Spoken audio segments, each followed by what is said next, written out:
Hello friends, मैं फिर से आ गई हूँ एक नए टॉपिक के साथ। सॉरी मैं इतने दिन से वीडियो नहीं बना पा रही थी, ऑडियो रिकॉर्ड नहीं कर पा रही थी क्योंकि मैं बिज़ी थी अपने कुछ पर्सनल इश्यूज़ में एंड कुछ ऑफिशियल वर्क में। तो ना लिखने का वक्त मिल रहा था, ना रिकॉर्डिंग करने का वक्त मिल रहा था। तो बड़े दिनों के बाद आज वापस मैंने स्टार्टअप किया कि चलो इतना दिन से मैं सब लोग बोल भी रहे हैं कि नई वीडियोस कुछ नहीं आ रही है, कोई नई टॉपिक पे नहीं आ रही है, तो मैंने वापस रीस्टार्ट किया।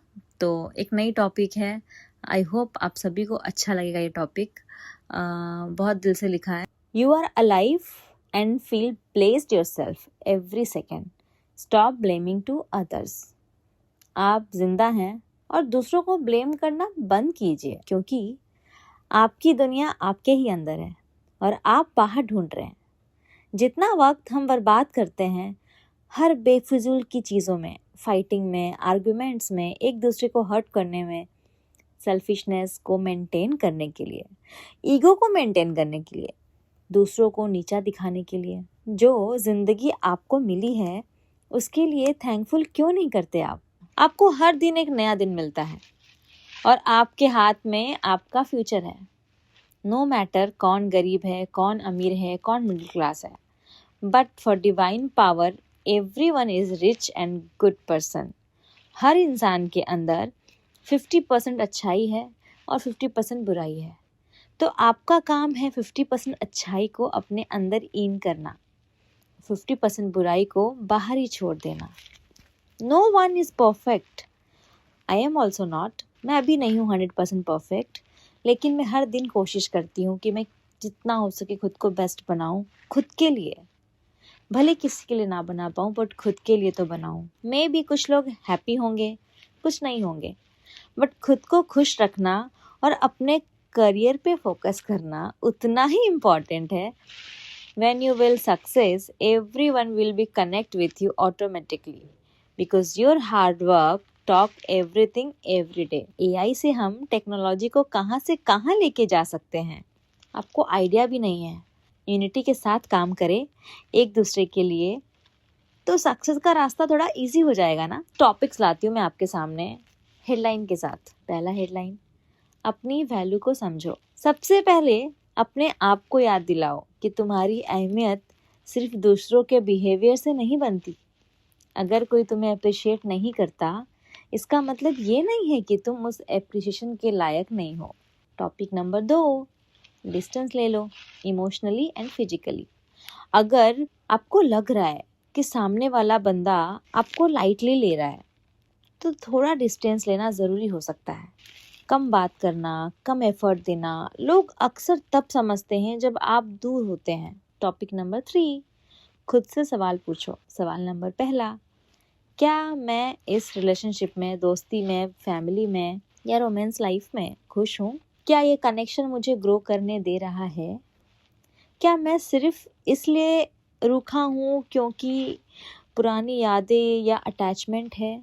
अब टॉपिक नंबर 4, अगर तुम्हें लगता है कि सामने वाला सच में समझने लायक है, तो कामली और रिस्पेक्टफुली यानी कि अपनी फीलिंग शेयर करो। मुझे ऐसा लगता है कि मेरी फीलिंग या प्रेजेंस को वैल्यू नहीं दी जा रही है, ये बात आप उन्हें बताओ। टॉपिक नंबर 5, सेल्फ रिस्पेक्ट को कॉम्प्रोमाइज़ ना करो।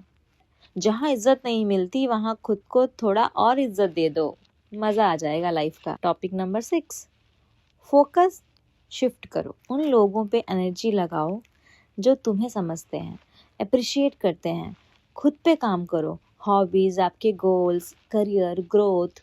आपकी एनर्जी प्रीसियस है, उसे सिर्फ उन्हीं लोगों पे लगाओ जो उसकी कदर करते हैं या कदर करना जानते हैं।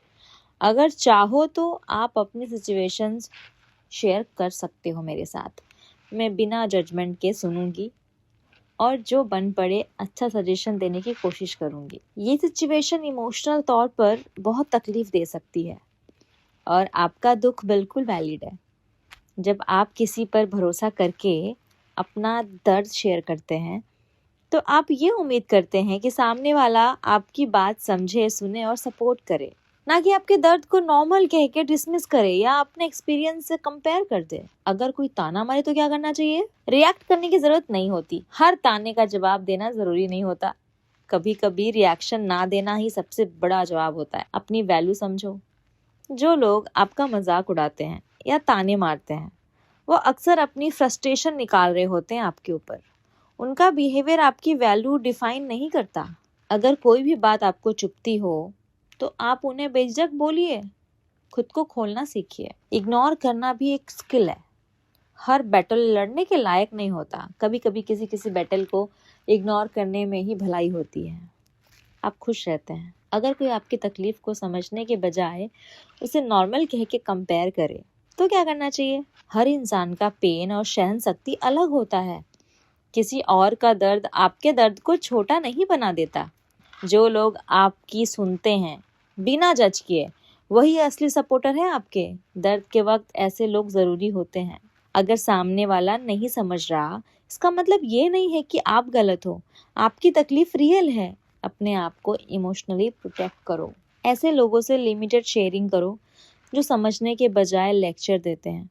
अगर आप कोई ऐसे इंसान हैं जो अपनी बात किसी रिलेशनशिप में शेयर नहीं करना चाहते हैं या नहीं कर सकते हैं, तो ज़रूरत पड़ने पे किसी थेरेपिस्ट या काउंसलर से बात करो। वो जज नहीं करता, सिर्फ सुनता है और गाइड करता है। लिखना शुरू करें। लिखने से क्लैरिटी मिलती है और दर्द हल्का होता है। आप स्ट्रॉन्ग हैं, इसलिए आप फील कर रहे हैं। तो मोरल ऑफ द स्टोरी ये है, अपनी कदर करें, अपनों की कदर करें। पराए तो पराए होते हैं, अपने होकर भी अपने कहाँ अपने होते हैं। पराए तो हमेशा पराए ही होते हैं। जो जोहरी होगा वो आपको तलाश लेगा और वक्त सब बता देता है वक्त के साथ। आप जितना अपने तकलीफ पे खुश होंगे, उतना आपका तकलीफ आपसे दूर जाएगा। और जो इंसान खुद से सच में प्यार करता है और खुद के लिए जीता है, वो दूसरों को भी उतना ही प्यार करता है और दूसरों के लिए उतना ही जीता है। इसीलिए खुद से प्यार करना और सेल्फिशनेस से प्यार करने में बहुत फर्क है। मिलते हैं एक नई टॉपिक के साथ। तब तक के tata, bye bye, take care, have a great day. कोई भी शिकायत हो या कोई भी क्वेश्चन हो तो ज़रूर मुझे मैसेज कीजिए, या किसी और टॉपिक पे आपको वीडियो चाहिए या कुछ सजेशन चाहिए तो please message me, I will reply you. Thank you.